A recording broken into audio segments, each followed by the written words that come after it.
Welcome to the Buckner's video blog entry for November 16th, 2015.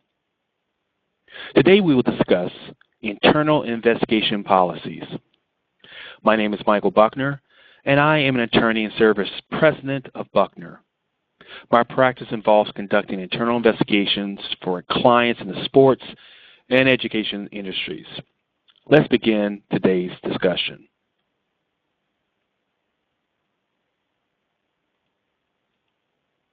Investigation policies are actual documents that explain the purpose, scope, and procedures an organization follows during any type of investigation, inquiry, or probe into allegations, complaints, or issues that really dictate focused attention by an organization. A policy for an internal investigation should be written.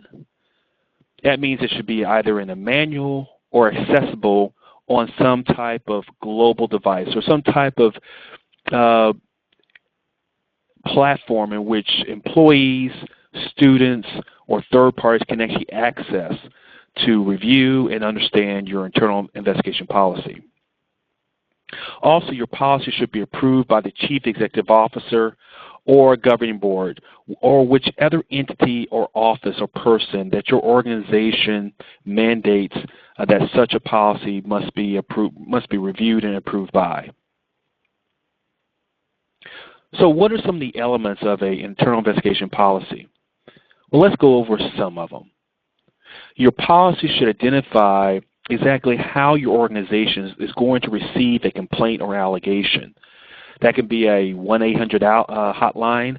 That could be an office, such as the General Counsel's office or Human Resources, or some type of third party in which someone can actually communicate by telephone, email, or other methods, including in-person reporting.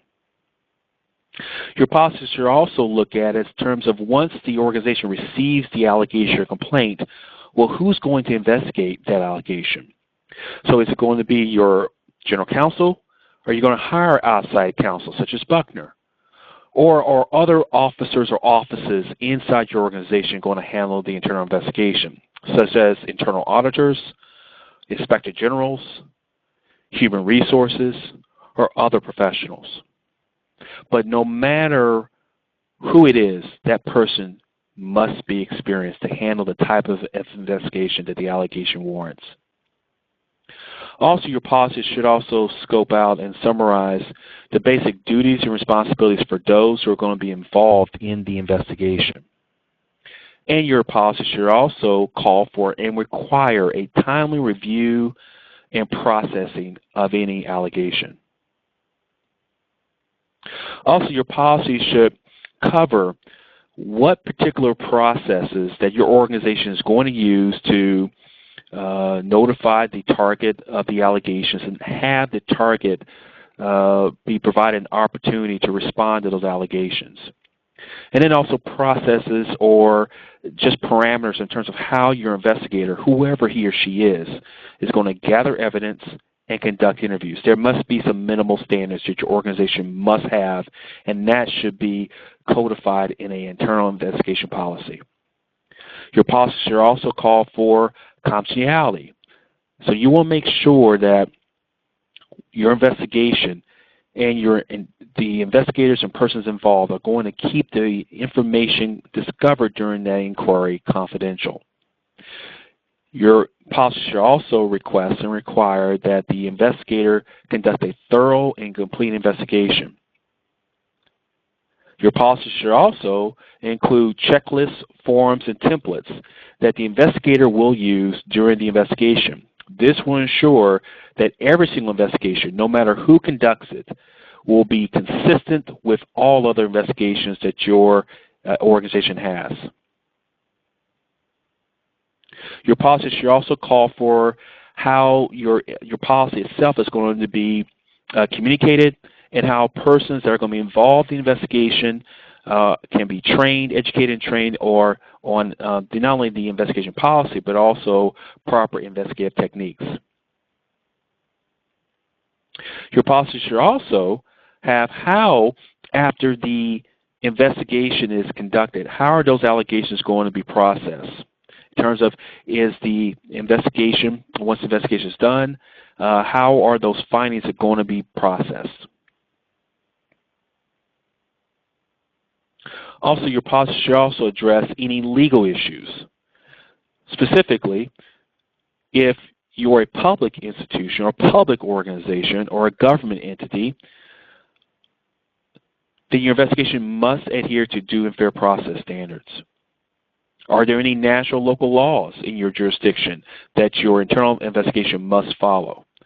And if your organization has collective bargaining units, then there are certain procedures or provisions in those collective bargaining agreements that must be addressed in any type of internal investigation, including the right for some members of unions to have a representative present for such an investigation interview. Your policy should also go into what are the contents of a report that stems from an internal investigation. And finally, your policy should cover or reference any other organizational policies, protocols, and procedures that may be addressed or may come up during your internal investigation. For example, if you have an employee that is under investigation and that employee must be suspended with pay or without pay or to be reassigned to another position or office, then your policy should actually address that in the internal investigation policy. So that it's very, very clear to persons that are involved what particular human resource policies, protocols, and procedures must be followed if an employee is under investigation. That's just one example. There could be other examples that pertain particular to your organization or your industry that must and should be addressed in your internal investigation policy. Before we conclude our entry, I want to remind you that Buckner conducts at least one complimentary webinar each month for you and your staff.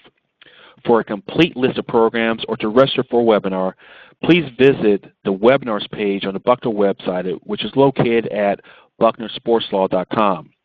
And for more information on this topic and other issues dealing with internal investigations, please don't hesitate to contact me.